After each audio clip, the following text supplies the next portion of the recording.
Ancient Egypt, one of the most powerful civilizations of the Bronze Age.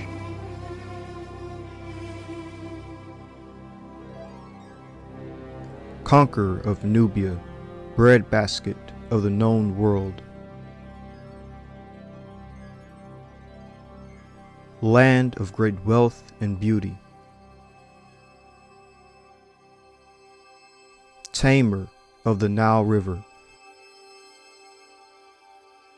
and builder of great monuments and temples that reach the heavens. Mother of civilization, and great wanderer of the world. But even this mighty kingdom nearly fell to ruin had it not been by the power and blessings of the Most High Hashem through a Hebrew man named Joseph. Shalom and welcome. This episode will cover the life of Joseph. Our goal is to figure out which dynasty and kingdom of Egypt was Joseph a part of. Also, our goal is to figure out the biology of the Egyptians and early Hebrews of this period.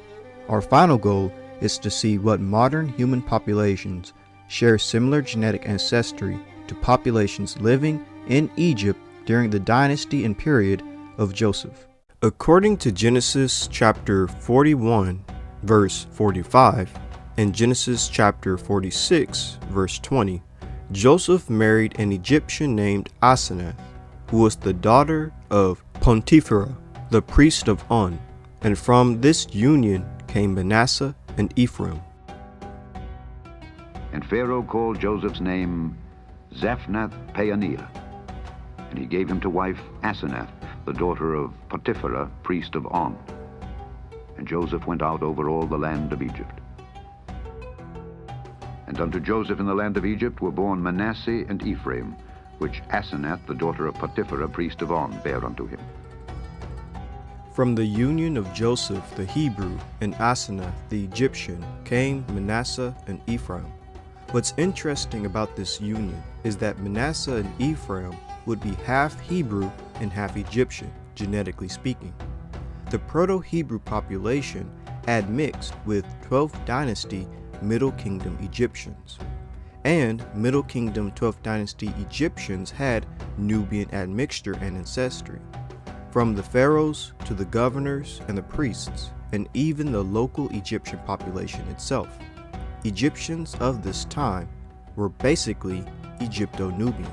With that being said, there's a high probability that Asenath was also Egypto-Nubian and had Nubian admixture and ancestry. If this is the case, then this would mean that Manasseh and Ephraim would also have some Nubian and African ancestry. The mtDNA of Proto-Hebrews such as Manasseh and Ephraim could be African. Asenath could have carried the maternal haplogroup M or the maternal haplogroup L. Let's begin with mtDNA M as Asenath's maternal marker. The reason why Asenath could have had mtDNA M is because it's been found among the remains of Middle Kingdom 12th dynasty Egyptians. This maternal marker was specifically found among a governor and priestly family. And of course, as we know, Asenath was the daughter of a priest, but the mtDNA was found among Khanum Nakht and Nakht Ankh. According to the paper titled Ancient Egyptian Identity, it reads, for example, short mitochondrial DNA sequences have been recovered from the remains of a liver found in a Kopik jar belonging to Nakht Ankh, a priest of the Middle Kingdom. Preliminary results from PCR on the Nile Delta population in the late 1980s found that small segments of modern Egyptian mitochondrial DNA lineages are closely related to sub-Saharan Africans. And according to the paper titled The Kinship of Two 12th Dynasty Mummies Revealed by Ancient DNA Sequencing, it reads, we resolve a long-standing question regarding the kinship of two high-status Egyptians from the 12th dynasty, Nakht Ankh and Khanum Nakht, whose mummies were discovered in 1907 by Egyptian workmen, directed by Flanders Petrie and Ernest Mackay. Analysis of single nucleotide polymorphisms showed that both Nak-Unk and Kanu-Nakt belong to mitochondrial haplotype M1A1, suggesting a maternal relationship. The Y chromosome sequences were less complete, but showed variation between the two mummies, indicating that Nakt-Unk and Kanu-Nakt had different fathers. And according to the paper titled Mitochondrial DNA Sequence Diversity in a Sedentary Population from Egypt, it reads, the mitochondrial DNA mtDNA diversity of 58 individuals from Upper Egypt, more than half, 34 individuals from Gurna, whose population has an ancient cultural history, were studied by sequencing the control region and screening diagnostic RFLP markers. All results suggest that the Gurna population has conserved the trace of an ancestral genetic signature from an ancestral East African population, characterized by a high M1 haplogroup frequency. The current structure of the Egyptian population may be the result of further influence of neighboring populations on this ancestral population. With all that being said, we found a confirmed M haplogroup marker among a priestly family in the Middle Kingdom 12th dynasty of Egypt. Therefore, Asenath could have also carried mtDNA-M as her maternal marker, and therefore Manasseh and Ephraim could have had mtDNA-M. With that being said, a second option for Asenath is mtDNA-L. The reason why Asenath could have had mtDNA-L is because it's an African maternal marker that has an ancient presence in Egypt and Sudan. According to the paper titled Carriers of Mitochondrial DNA Microhaplogroup L3, basal lineages migrated back to Africa from Asia around 70,000 years ago, it reads, other groups that belong to this class are the majority of Nilots from Sudan and Uganda, characterized by their high frequencies of mtDNA haplogroup L2A1, and samples from several Afro-Asiatic speaking groups from Egypt and Sudan, which also shows high levels of L2A1 lineages and have many mtDNA L0A1 and Y chromosome B representatives. And according to the paper titled Reconstructing Ancient Mitochondrial DNA, Links Between Africa and Europe, it reads, L1B1A2A could have moved from East Africa to the north downstream the Nile shores toward Egypt. And according to the paper titled Mitochondrial DNA Sequence Diversity in a Sedentary Population from Egypt, it reads, the mitochondrial DNA mtDNA diversity of 58 individuals from Upper Egypt, more than half, 34 individuals from Gurna, whose population has an ancient cultural history, were studied by sequencing the control region and screening diagnostic RFLP markers. This sedentary population presented similarities to the Ethiopian population by the L1 and L2 microhaplogroup frequency, 21.6%. According to the paper titled Mitochondrial DNA Structure in the Arabian Peninsula, it reads, the first due to its higher frequency of African L haplogroups congruently approaches Egypt and Nubian. And according to mitochondrial DNA mtDNA haplotypes and dysfunction in presbycusis, and it reads, in Egyptian controls, haplogroup L was the most common haplogroup, 33.3%. mtDNA-L is a great option for Asenath, but not only because of its ancient presence in Egypt and Nubia, but also because it's found among Jewish populations as well, perhaps a result of the time spent in Egypt. According to the paper titled A Mosaic of People, the Jewish Story, and Reassessment of the DNA Evidence, it reads, on the other hand, pre-HVI and L2A are found in low frequency among both Eastern and Western groups, and are more likely to be of Israelite origin. And according to the paper titled Tales of Tamar, a saga of MT maternal haplogroup L2A1, and it reads, a working theory of how our L2A1 genetic haplogroup with subclades of West African, South American Africans, Ashkenazi and Sephardic Jews, Africans and Caucasians of the Caribbean, and throughout the United States, Romania Gypsies, and many others, all sprang from the same ancestries. The haplogroup branch known as L2A1, I've named her Tamar, and her descendant daughters will spread across Central Africa to the east area, now called Ethiopia. Others of her descendants will head north along the coast, settling in North Africa and Egypt, and even reaching the Levant, now Syria, Israel, Jordan, and Turkey. While others found themselves mingling with non-Africans, including Arabs, Hebrews, and Mediterranean traders from Spain and Italy, somewhere in North Africa, most likely near Egypt, a baby girl is born with yet another mtDNA mutation. She starts the haplogroup branch known as L2A1. Some of her descendant daughters, along with others of their tribe, traveled into the Levant, or their daddies traveled into North Africa, and they began to intermarry with men belonging to the newly formed Hebrew tribes in the Levant. Thus, these people and their descendants came to identify as Jews. Some other descendants of our L2A1 gal remain in Africa and migrate west. The Israelites who intermarried with African L2A1 women at the common ancestries of the Jewish and African American branches of our match group was born.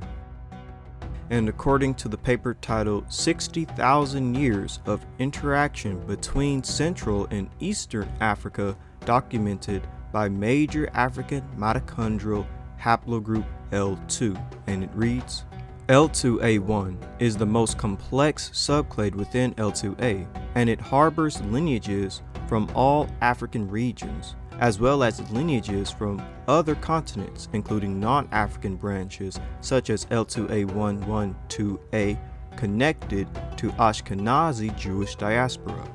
L2A11 displays a similar pattern in sub-Saharan Africa, but with peculiarity of a sub-branch present in Ashkenazi Jews, L2A112A. And according to the paper titled 2% of the population of Poland has Jewish origins, and it reads, the mtDNA haplogroup L can also show Jewish origins. Page 20 entails that L2A1 in Polish Jews L1B1 is common. L2A1K is exclusively European, while L2A112A is Ashkenazi Jewish in Poland, Romania, and Russia. Study 4 found L1 and L2 mtDNA haplogroups, 7 of them, and identified 3 as Jewish. And according to the paper titled The History of Slavs Inferred from Complete Mitochondrial Genome Sequences, and it reads, haplogroup L2A is widespread within Africa. 2 representatives of the L2A clade were found in this study among Polish individuals. Both of them could be assigned to the L2A112A clade and locate the same branch with the Ashkenazi Jewish haplotype. As L2A haplotypes were reported in Ashkenazi Jewish populations, the samples representing haplogroup L2A112A might be further evidence of the occurrence of Ashkenazi Jewish mtDNAs in Polish mtDNA pool. Furthermore, in the present study, we show Ashkenazi specific L2A112A lineage in Polish population, which in addition to K1A1B1A haplotypes previously identified in Poland, constitutes further evidence of relatively recent migration of Ashkenazi Jews from Germany to Poland.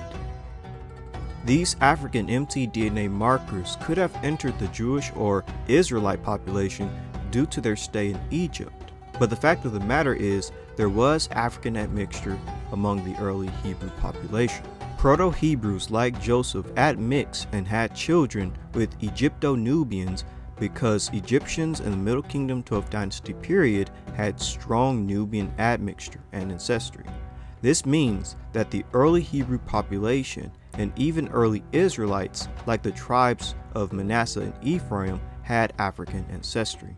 With that being said, let's quickly recap the kingdom, dynasty, pharaoh, and time period that Joseph was in. Most scholars think Joseph lived in Egypt between 2000 and 1600 BC. The historical period, known as the Middle Kingdom, lasts from 2000 to 1786 BC. This is one of Egypt's greatest times. There are 8 pharaohs during this time comprising Egypt's 12th dynasty. Joseph might have come to Egypt during the reign of Sosostris II, 1894 through 1878 BC. He most likely begins his career under Sosostris III, 1878 through 1841 BC. He lives in Egypt for 71 years, so Joseph dies in approximately 1805 BCE during the reign of Amenemhat III, 1841 through 1797 BC. According to 1 Kings chapter 6 verse 1, the Exodus occurs 480 years before the 4th year of Solomon. Solomon's 4th year is 966 BCE. That places the Exodus at circa 1446 BCE. Joseph was the vizier of Egypt in the Middle Kingdom 12th dynasty period to Pharaoh Sosostris III. Now that we understand what time period Joseph and the early Hebrew population was in Egypt, now let's look into the biology of Middle Kingdom 12th dynasty Egyptians. Let's first begin with one of the last pharaohs of the 11th dynasty, Mentuhotep II. Mentuhotep II of ancient Egypt's 11th dynasty, who starting as the ruler of the southernmost Egypt in about 2008 BCE, reunified the country by defeating his rivals and ushered in the period known as the Middle Kingdom. What's interesting about Mentuhotep II is that it's believed he was of Nubian origin. According to the book titled Historical Dictionary of Ancient and Modern Nubia, it reads, "The transition from the 11th dynasty to the 12th dynasty in the Middle Kingdom was not smooth. If it is correct to assume that Mentuhotep II of the 11th dynasty was quite possibly of Nubian origin."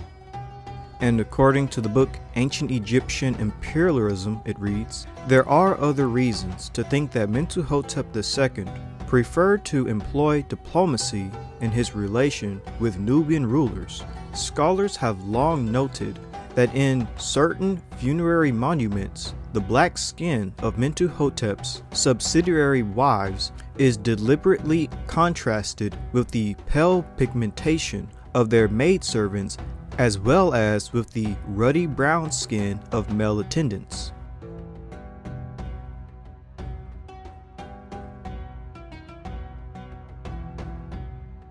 The 11th dynasty ended with pharaohs such as Mentuhotep II, who are believed to have been of Nubian origin, and the 12th dynasty will begin with pharaohs who have Nubian origin. Amenemhat I, the founder of the 12th dynasty of Egypt, had a mother who was from Elephantine, which is around Upper Egypt and Lower Nubia. Amenemhat I, founder of the 12th dynasty, who, with a number of powerful nomarchs, consolidated Egyptian unity after the death of his predecessor, under whom he had served as vizier. According to encyclopedia.com, Amenemhat I, the mother of Amenemhat was apparently named Neferet. and was a native of the nome or province of Elephantine, and he himself seems to have been born in southern Upper Egypt. And according to the paper titled A Forgotten Governor of Elephantine during the 12th Dynasty, and it reads, "From the statue in the temple of Elephantine, we know that his origins are to be found there, as well as his mother. This opens up several questions about the role of the elite families of Elephantine at the end of the first intermediate period and the beginning of the 12th dynasty, especially taking into account that Amenemhat I's mother came from that region according to the prophecy of Nefertiti.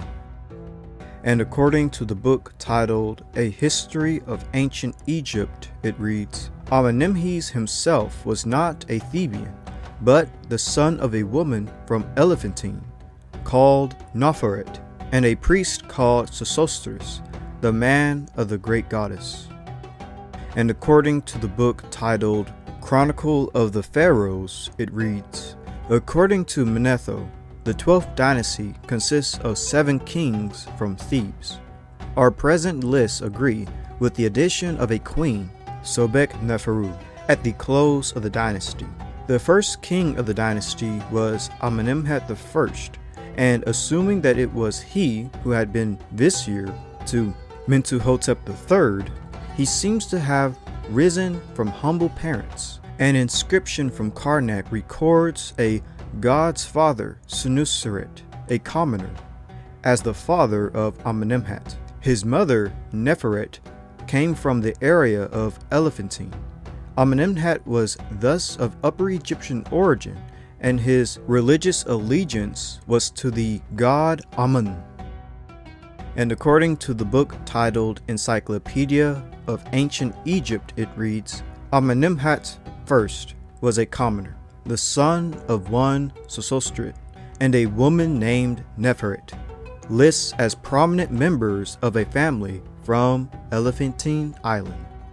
And according to the book titled Offerings to the Discerning Eye, it reads, without mentioning her name, Nefertiti simply stated that the king's mother was a woman from the first Upper Egyptian nome.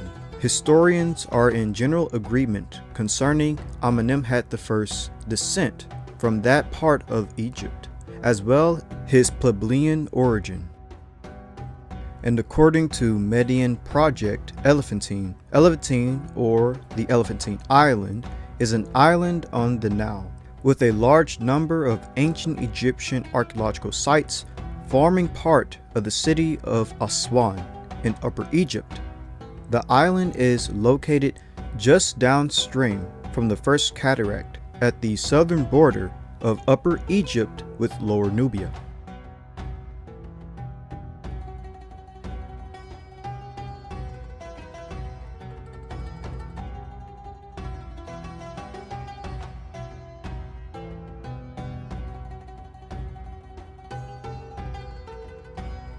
Amenemhat's mother is also said to be from Ta-Seti, which is in Nubia.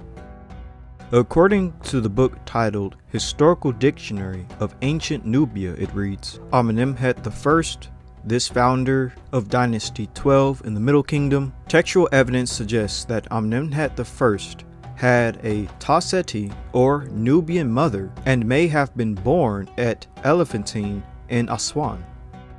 And according to the book titled The Story of Egypt, the Civilization That Shaped the World, and it reads, when former minister Amenemhat took the throne as Amenemhat I, his new 12th dynasty marked the beginning of the so-called Middle Kingdom. As the classic era of Egypt's cultural achievement, this included superbly crafted literary works of political spin, for it had apparently been prophesied that a king will come out of the south with the name Ameni, the son of a woman from Ta-Seti, a child of Upper Egypt. He will seize the white crown and put on the red crown. He will unite the two powers.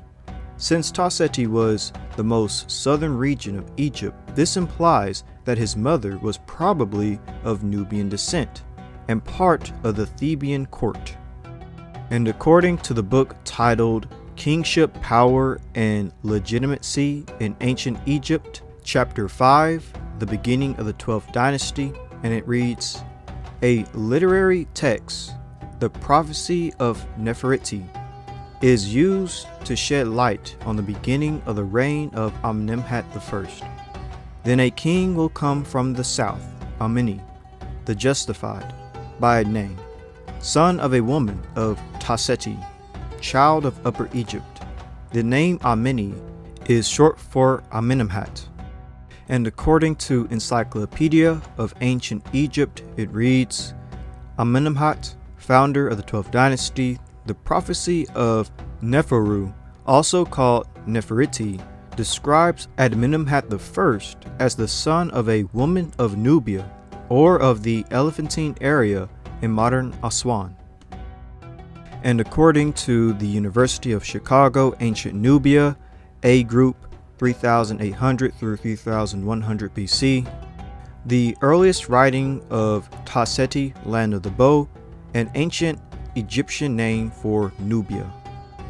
And according to Live Science, Ancient Nubia, A Brief History, the ancient Nubians were also well known for their archery skills, and the Egyptians sometimes called their land Taseti, which means land of the bow.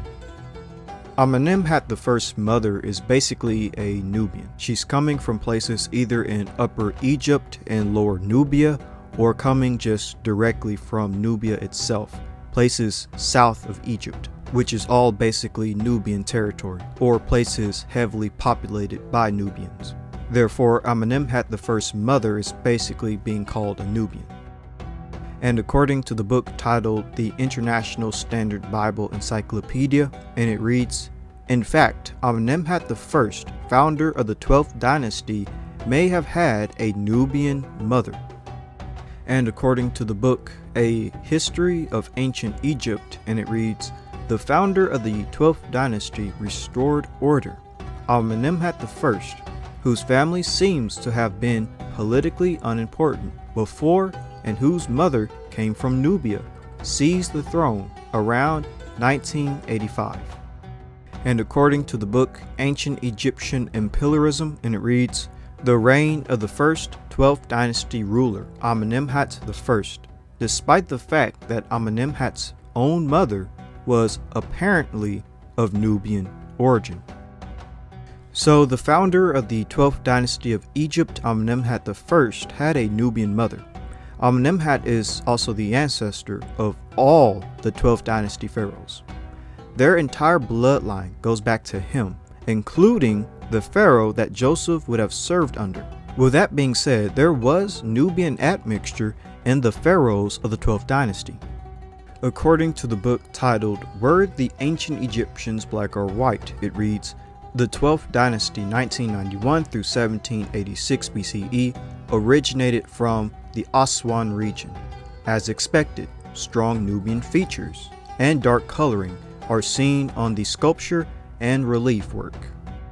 So the pharaohs of the 12th dynasty originate in the region of Upper Egypt and Lower Nubia. And personally, I believe you can clearly see this in the art, as well as the earliest 12th dynasty pharaohs, the way that they are depicted. Amenemhat I is clearly depicted dark skinned, specifically dark brown.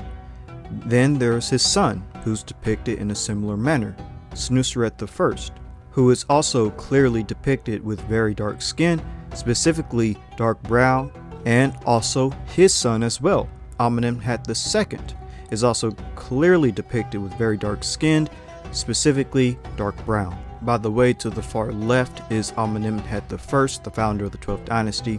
In the middle is his son, Senusret I, and to the far right is his son, Amenemhat II.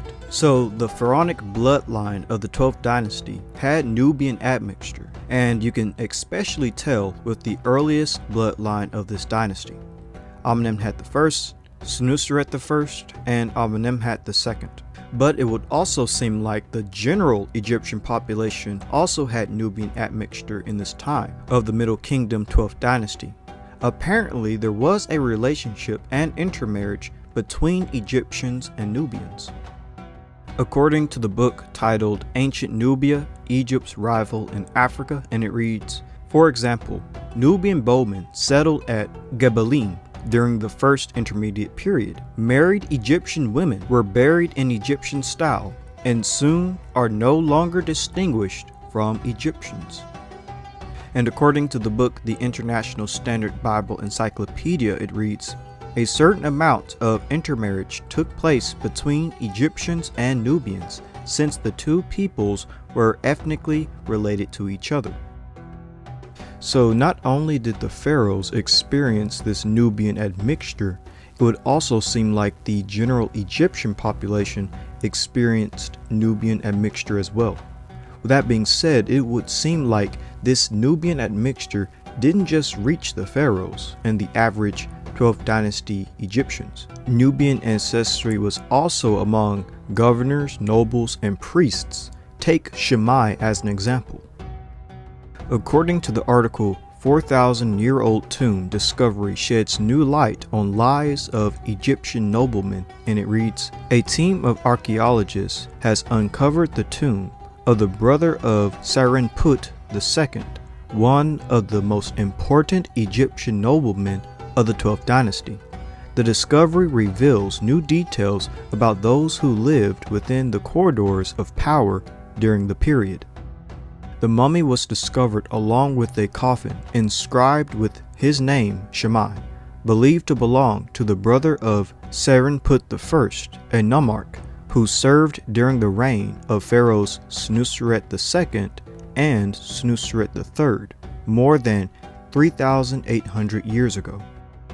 And according to iflscience.com, Egyptian mummy of member of the wealthy elite discovered in a town near River Nile. And it reads, archaeologists have uncovered a 3,800-year-old Egyptian tomb that they believe contains the mummy of a member of a very important family from the 12th dynasty of ancient Egypt. Inscriptions along the coffin say that it contains the body of Shamai, who was the son of Satihotep and Kahima, and the younger brother of Sarentep II. Sarentep II was a general and nomarch, a kind of pharaoh light, who would rule some of Egyptian provinces under the reign of Pharaoh Senuseret II and Senuseret III. In a statement from the Egyptian Ministry of Antiquities, the head of the Ancient Egyptian Antiquities Department, Mohamed Afri, said that the discovery is important because it shows how far wealth and prestige followed anyone associated with the ancient Egyptian elite in the 12th dynasty. It seems even those not actually in power but just associated with it, like Shamai, who was related to prominent figures, were showered in riches and recognition. So this is a stela of Shamai, and again, he's from the Middle Kingdom 12th dynasty period, 1960 through 1916 BC. And this is Shamai's brother Senput II, who served during the pharaohs of Senuseret II and Senuseret III of the 12th dynasty. And again, he was a powerful nomarch. And I must add that Shamai's brother is clearly dark-skinned with medium brown skin, black hair, and dark eyes. But let's look at Shamai's CT scan and get an idea of what he and his family would have looked like. The following video will provide the answer.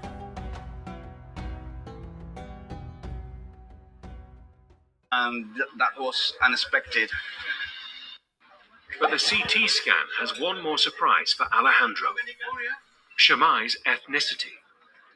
Well, they have just told me that Shamai had Nubian features, which means that their ruling family was probably Nubian, and that was unexpected.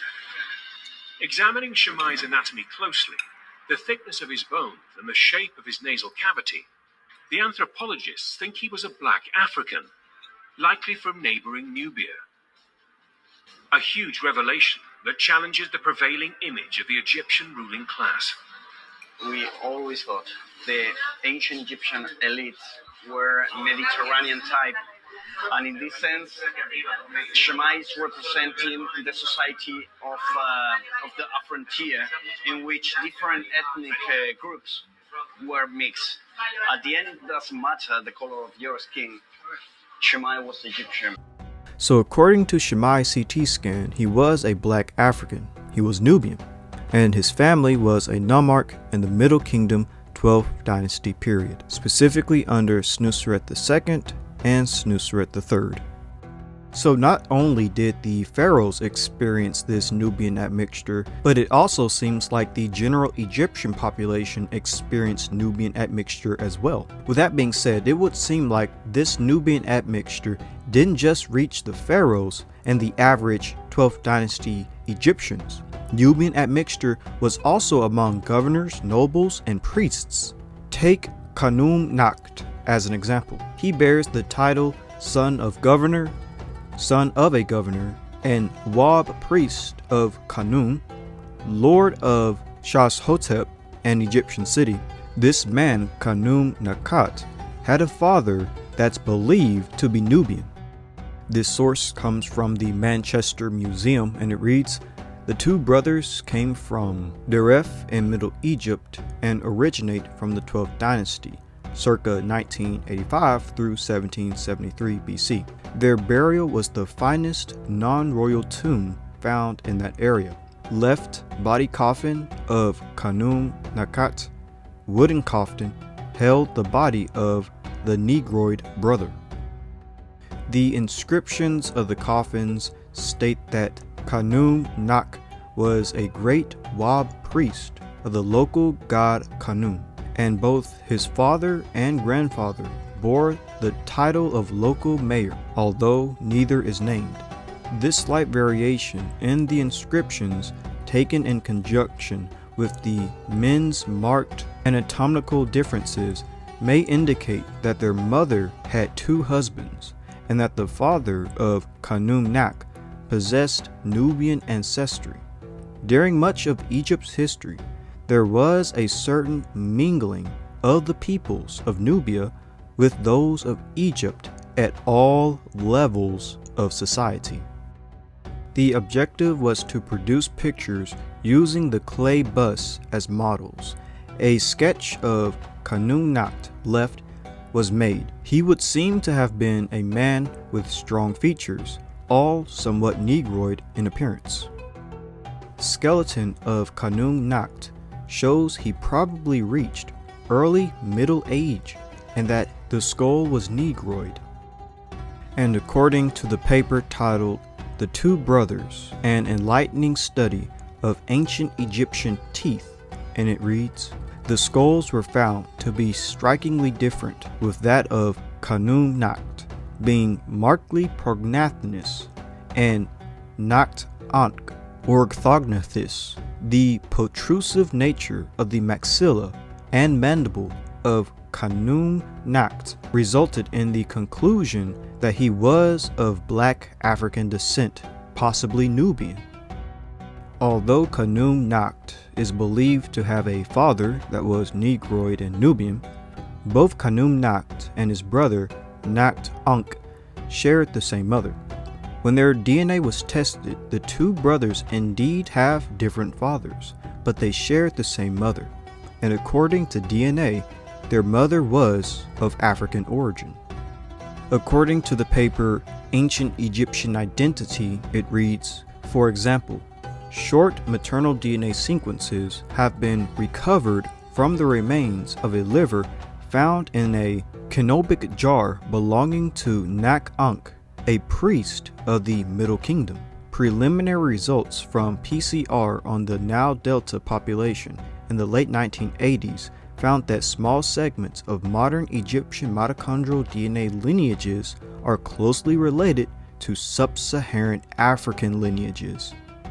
And according to the paper, the kinship of two 12th dynasty mummies revealed by ancient DNA sequencing, and it reads, the SNP identities were consistent with the mtDNA haplogroup M1A1 with 88.05 through 91.27% degree of confidence, thus confirming the African origins of the two individuals. The shotgun data for Khanum Nacht did not yield any readings mapping to the Y chromosome. Of the remaining 5, 4 have different identities in Nacht Ankh and Khanum Nacht, leaving just one SNP that is shared by both individuals. The results therefore indicate that Nacht Ankh and Khanum Nacht did not have the same father. So genetically speaking, Khanum Nacht and Nacht Ankh have African ancestry. So African admixture is confirmed in Middle Kingdom 12th Dynasty Egyptians on a biological and scientific level. With that being said, what did the average Egyptian in the Middle Kingdom 12th Dynasty period look like? I gathered a plethora amount of depictions of Middle Kingdom 12th Dynasty Egyptians. This montage should give us an idea for the general Egyptian population and what they looked like at that time. You can find these images at metmuseum.org, Getty's Images, Almany Stock Photos, and Wikicoms, and type in Middle Kingdom Egypt wood models, paintings, stelas, etc. All of the images that you're about to see should come up. With that being said, let's begin.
So based on how ancient Egyptians depicted themselves in the Middle Kingdom 12th dynasty, the average, general, and typical Egyptian phenotype was dark-skinned, ranging from medium brown to dark brown with a reddish or ruddy complexion.